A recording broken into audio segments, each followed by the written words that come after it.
the time has finally come to make a video with my Feral Palette by Menagerie Cosmetics. Now, if you didn't already know, Menagerie Cosmetics used to be called Makeup Monsters, and then they rebranded and now they are called Menagerie Cosmetics. And the great thing about this brand is that they are now donating 10% of their whatever profit they make to an animal charity, which I think is amazing. So the first palette that they came out with when they were Makeup Monsters were the Dragon Child palette, and if you haven't already seen my videos on this palette, it is one of my all-time favorite palettes, and I love it so much. I think the color story is so interesting.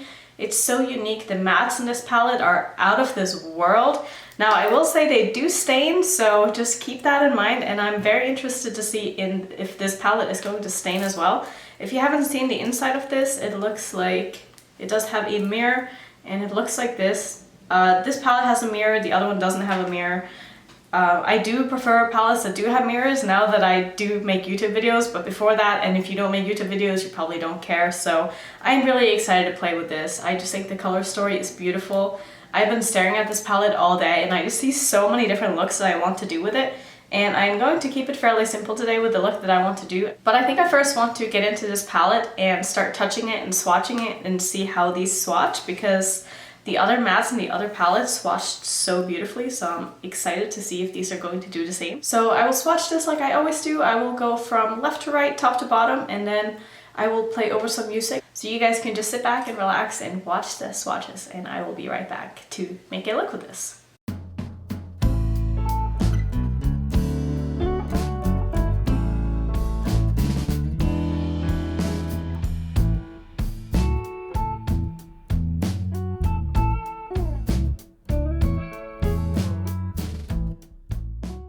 So first impression wise, I think they swatch okay. Now I will excuse this swatch right here, and this happens a lot with me because I do wear a Fitbit and I usually take it off like an hour before swatching, and sometimes I forget, so this little swatch is not looking that great. But that is not the shade's fault at all, that is just me wearing my watch. So I will say that the formula feels very similar to the Dragon Child palette. It's kind of strange when you swatch these mattes because they don't feel powdery at all. Like, they almost feel not oily, but they feel very creamy, and I love the consistency of these, so I'm really excited to see how they're going to do on the eyes. So I think we should just get into a look, and the look that I want to do today is actually a two-tone look. So I think I want to do green on one eye and pink on the other eye, so mostly I will be focusing on these two shades right here and probably these two.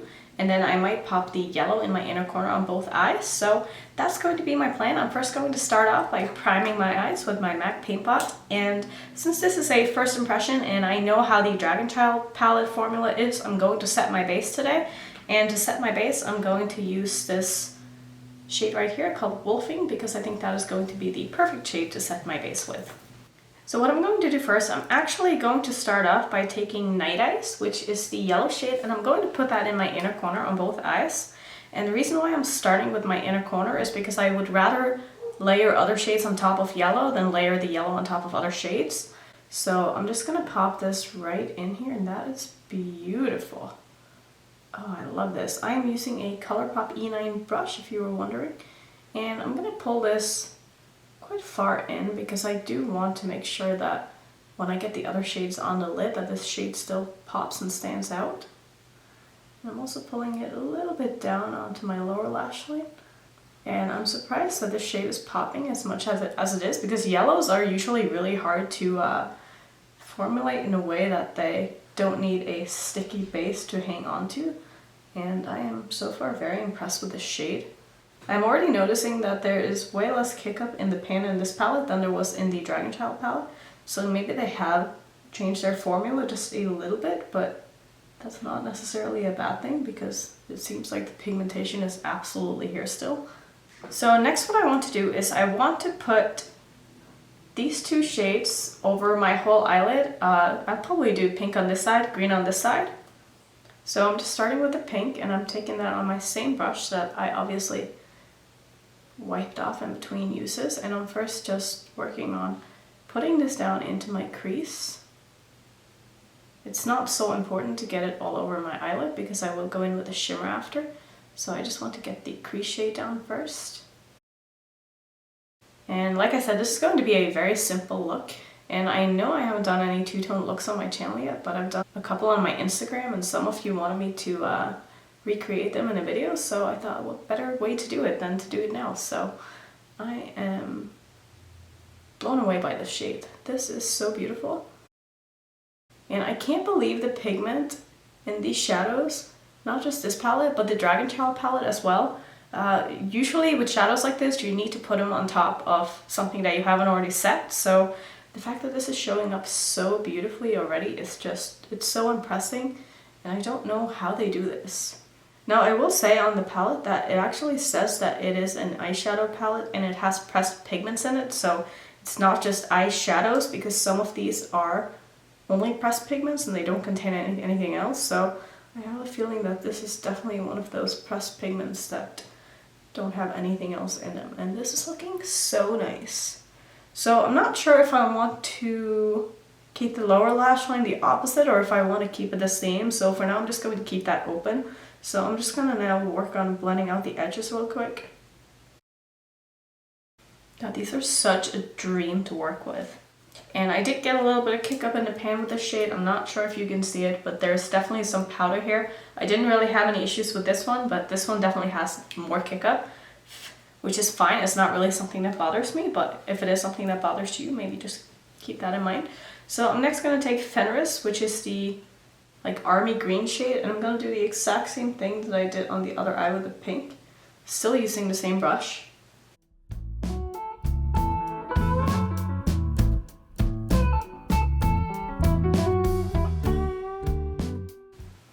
Just gonna cover my whole eyelid with this as well. Mostly just because I want to see how it responds to being packed on top of a set primer. This is not really something that is necessary because I am going in with a shimmer, like I said.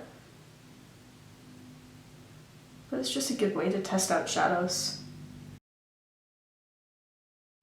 And again, another perfect shade, blends up beautifully.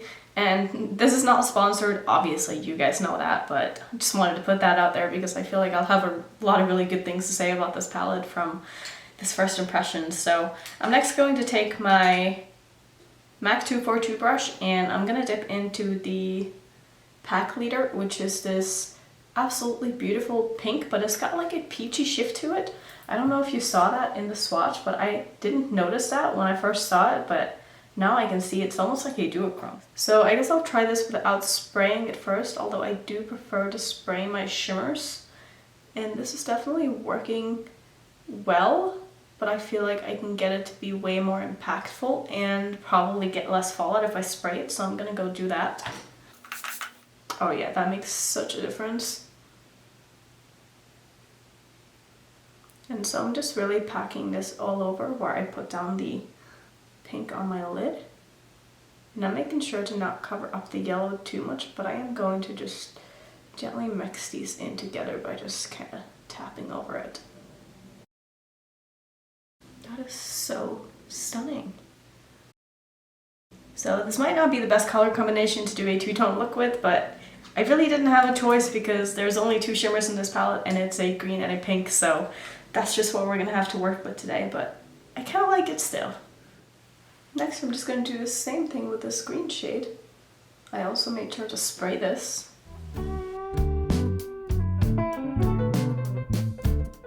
So I'm just taking a little bit more of that shimmery green shade on my fluffy brush and I'm just going to gently run that over where I put down that darker green because I feel like I need to make this a little bit brighter so that it matches up with the other eye better. And that looks beautiful. I really like this. And I'm going to bring that shimmer up a little bit higher on this eye as well.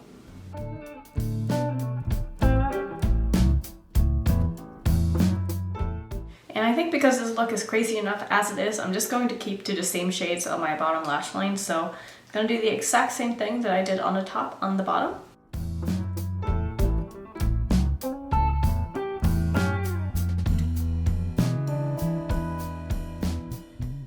Now just one thing that I've noticed is that the shimmers in these palettes do tend to get hard pan kind of easily, so you don't really want to dip into the palette after you've already sprayed your brush. You want to first pick up the shade and then you want to spray it, and that's not always something that I do, but I can already kind of tell in my palette I don't know if you can necessarily see, but I can see it in the screen right here that if I don't wipe this off, there is definitely a chance that I might get a little bit of hard pan, which is really not a big deal because you can easily scrape off the top layer and it's fine again.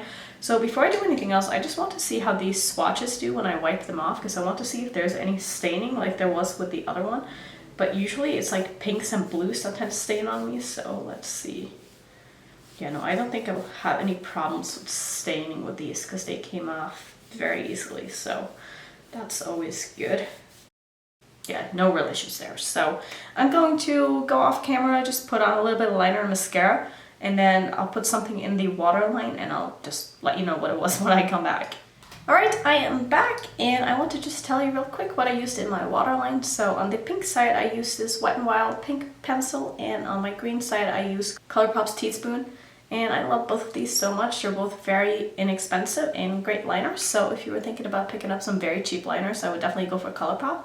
So I guess to sum up my first impressions on the absolutely beautiful Feral palette. Now, the only thing that I can say is that I wish this palette did not have 4 neutrals in it, but I can absolutely see where they were going with this, and I get why they put them in there. I just personally, for me, I don't really use neutrals, so I wish they would have been replaced by something else because their formula is so great that I kind of feel like this is a waste of space and kind of colors that I'm not going to be reaching for that often. But so far, I love this palette. I know this look is probably a little crazy for a lot of you, but also this could be 2 different looks. Like you could do this one look and then you could do this one look, and you already have 2 easy looks. So honestly, my biggest surprise with this palette was the yellow. Not that I didn't think it was going to be good, but I'm just like so surprised at how well it's showing up, even though I put it on top of powder. And usually yellows are really, really tough to get good. So this might even be like the best yellow that I have in my collection. Now, I don't have Sugar Pill or any other yellow that everyone else says is the best yellow, so can't really compare it to that. But so far, I love this palette a lot. If you have any questions, please leave them down below. Let me know if you picked up this palette, and let me know if you had a chance to try it out yet and what you think of it, because I think it is great. Can't wait to keep playing with this. I can literally see so many different looks that I want to do with this palette, and that just makes me so happy. Like, that means that I made a good purchase.